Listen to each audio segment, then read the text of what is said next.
का सही प्रयोग धान की फसल में किस तरह करना हमें चाहिए, इसी टॉपिक पे इस वीडियो में हम बात करेंगे किसान भाइयों कि हमें जिंक का सही और अच्छा उपयोग हमें धान की फसल में किस तरह करना चाहिए, कौन से समय में हमें जिंक देनी चाहिए जिससे कि हमें फ़ायदा मिले ना कि नुकसान मिले। ज़्यादातर किसान जिंक का प्रयोग सही रूप से नहीं करते हैं, उन्हें नहीं पता है कि जिंक का प्रयोग कौन से समय में हमें करना चाहिए जिससे कि हमें अधिक से अधिक लाभ मिले। अगर आप जिंक का प्रयोग सही तरीके से नहीं करते हैं किसान भाइयों, तो आपको उसके फायदे से ज़्यादा नुकसान देखने को मिलेंगे। तो इस वीडियो में हम जिंक का सही रूप से प्रयोग कैसे करना है इस बारे में विचार डिस्कस करेंगे। तो नमस्कार किसान भाइयों, आप देख रहे हैं किसान मित्रा चैनल, और किसान मित्रा चैनल पे जो किसान भाई पहली दफ़े आए हैं उनसे मोस्ट रिक्वेस्ट है कि वो हमारे चैनल को सब्सक्राइब कर लीजिए, बेल आइकन को प्रेस कर दीजिए, जिससे क्या होगा कि जो अगली वीडियो हम बनाएंगे उसका नोटिफिकेशन सबसे पहले आपके पास आएगा। तो शुरू करते हैं इस वीडियो को किसान भाइयों। इस वीडियो में हमने आपको जैसा कि बताया, हम जानेंगे जिंक के फायदे, कौन सी जिंक हमें देना चाहिए, किसके साथ देना चाहिए और किसके साथ हमें नहीं देना चाहिए, कैसे दे, ये भी एक बहुत बड़ा सवाल होता है किसान भाइयों कि आखिर हम जिंक को दे कैसे और कब दे। ये एक इम्पोर्टेंट सवाल होता है कि कब दे। समय का हमें पूर्ण रूप से ध्यान रखना है किसान भाइयों कि कौन से समय में हमें देना है। तो इन सब टॉपिकों पर हम बात करेंगे इस वीडियो में। सबसे पहले हम जानते हैं कि आखिर जिंक देने के फायदे हमें क्या क्या हमारी धान की फसल में देखने को मिलते हैं और क्या फायदे होते हैं जिंक को हमें समय पर देने से। तो किसान भाइयों, जिंक का सबसे महत्वपूर्ण फायदा यह है कि जिंक आपकी धान की फसल में क्लोरोफिल की मात्रा बढ़ाती है, यानी आपके धान का जो पौधा है बिल्कुल हरा भरा दिखेगा जिंक देने के बाद। दूसरा काम जिंक का ये होता है किसान भाइयों कि जिंक जब हम देते हैं तो हमारे धान के पौधे में अधिक कल्ले देखने को मिलते हैं, ज़्यादा फुटाने देखने को मिलती है। और जाहिर सी बात है किसान भाइयों, जितने ज़्यादा कल्ले आपकी धान की फसल में होंगे उतना ही ज़्यादा आपको उत्पादन और प्रोडक्शन मिलेगा। तो धान की फसल में कल्ले बढ़ाने के लिए भी हम जिंक का प्रयोग करते हैं।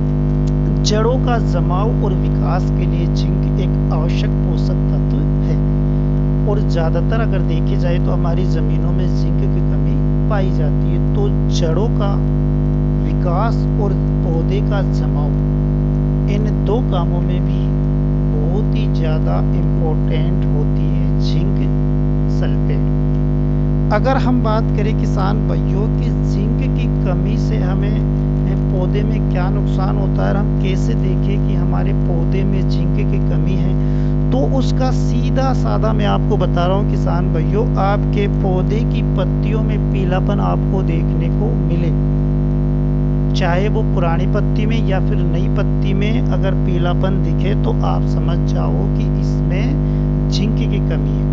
पीलापन दो कारण से पत्तियों में दिखाई देता है, एक फंजीसाइड की वजह से भी पीलापन आपको पत्तियों में दिखाई देगा, लेकिन उसमें स्पोर से बनते हैं, जिसके कारण जो फंजीसाइड से फंगस की वजह से पीलापन आता है उसमें स्पोर से यानी गोल गोल आकार के बनते हैं, लेकिन इसमें पूरी पत्ती एक पीली दिखाई देगी तो वो जिंक की कमी से होती है। या फिर आपको पत्ते में जैसे जंग खाया हुआ पत्ता होता है, इस तरह आपको देखने को मिलती है। तो ये जिंक की कमी के कारण होता है। फायदे हमने आपको बताए किसान भाइयों, और ये कमी और पहचान भी हमने आपको बताई।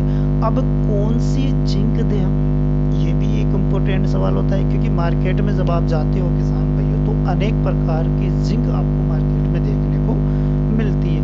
3 प्रकार से जिंक ज़्यादातर आपको मार्केट में दिखती है। 21%, एक आता है 33% जिसमें 15% सल्फर आते हैं, एक आती है चिलिटेड फॉर्म में, उसमें आप 12% भी आती है, 19% भी आती है। अलग अलग कंपनियां अलग अलग मात्रा में आपको देती है।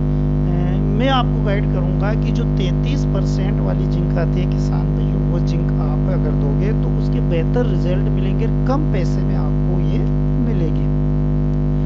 तो आप 33% वाली जिंक दे सकते हो। अब किसके साथ हम दें और किसके साथ नहीं दें, ये भी एक इम्पोर्टेंट सा होता है, क्योंकि ज़्यादातर फर्टिलाइजर्स एक दूसरे के साथ मैच नहीं खाते हैं, और जो मैच नहीं खाते हैं किसान भाइयों, उनका साइड इफेक्ट हमें देखने को मिलता है। तो जिंक को आपको कभी भी डीएपी के साथ में नहीं देना है, यानी जिस भी फर्टिलाइजर या खाद में फास्फोरस की मात्रा हो उसके साथ में आपको जिंक नहीं देना है। तो अब उस जिंक को देना कैसे, आप यूरिया के साथ मिलाकर दे सकते हैं किसान भाइयों। दूसरा, किसी भी मिट्टी या गोबर की खाद महीन हो उसके साथ मिलाकर आप जिंक का छींटा विधि से दे सकते हैं।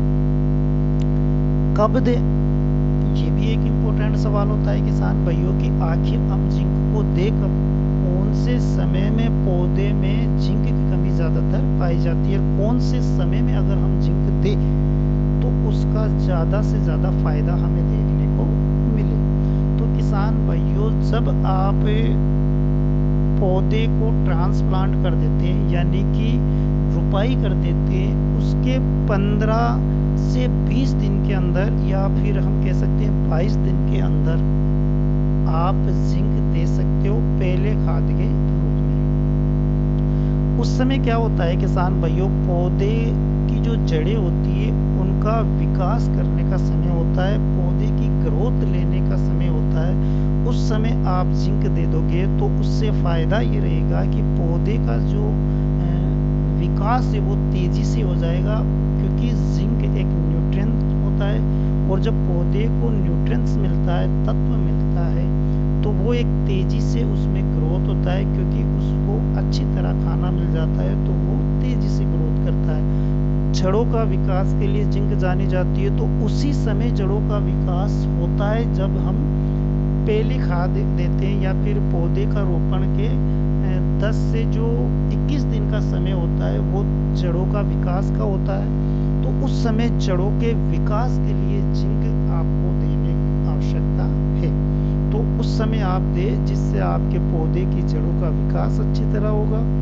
जड़ों के विकास पे ही निर्भर करता है कि कितने कल्ले निकलेंगे। जड़ें मजबूत रहेंगी तो कल्लों की संख्या अच्छी होगी किसान भाइयों, और जितने ज़्यादा कल्ले आपके धान की फसल में निकलेंगे उतने ही ज़्यादा प्रोडक्शन आपको मिलेगा। तो ये था किसान भाइयों हमारा जिंक के प्रति एक व्याख्या कि आपको किस तरह, कब और कौन सी जिंक देना चाहिए। उम्मीद करते हैं कि आपको ये वीडियो अच्छी तरह समझ में आया होगा।